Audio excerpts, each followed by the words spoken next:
দিকে যাস তুই তোর গাফফারকে ফেলে। আমি রব কি তুই ফজরের নামাজ না পড়া সত্ত্বেও সকালে ঘুম থেকে ওঠার আগে নাস্তার ব্যবস্থা আমি আল্লাহ কি তোকে করে দিই নেই রে বান্দা? আমি কি করে দিই নেই?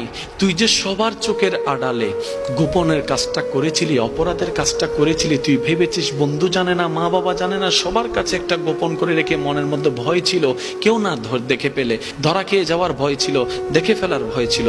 আমি রবি তখন রহমত দিয়ে তোকে আড়াল করে রেখেছিলাম, আড়াল করে রেখেছিলাম।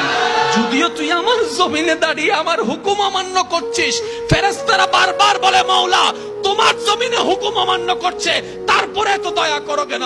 আমি রব সেই দিন বলেছিলাম আমার বান্দা হয়তো ফিরে আসবে, আমার বান্দা হয়তো ফিরে আসবে, আমার বান্দা হয়তো আমি রহমানের কথা চিন্তা করে ফিরে আসবে। বান্দা সেই দিন তুই আসিস নি ফিরে, তারপর আমি রহমত দেওয়া বন্ধ করিনি, তোর পায়ের শক্তিকে কেড়ে নিইনি, তোর চোখের আলোকে কেড়ে নিই নাই। আমি রব রহমান হয়ে দয়া করে যাচ্ছি, দয়া করে যাচ্ছি, দয়া করে যাচ্ছি, দয়া করে যাচ্ছি, দয়া করে যাচ্ছি, দয়া করে যাচ্ছি। শুধু তাই নয়, তুই ফিরে আসার জন্য আমি অপেক্ষায় ছিলাম, ফেরেশতাকে গুনাহ লিখতে দিই নাই, তারপরও তুই আছিস নি। শুধু তাই নয়, মরণের একদিন আগেও তোকে আমি ক্ষমা তওবার সুযোগ দিলাম, যদি তখনও তুই তওবা করিস আমি রব ইন্নাল্লাহ ইয়াগফিরুজ যুনুবা জামিয়া, তুই তওবা করবি একবার আমি রব সারা জীবনের গুনাহ মাফ করে দিতে রাজি।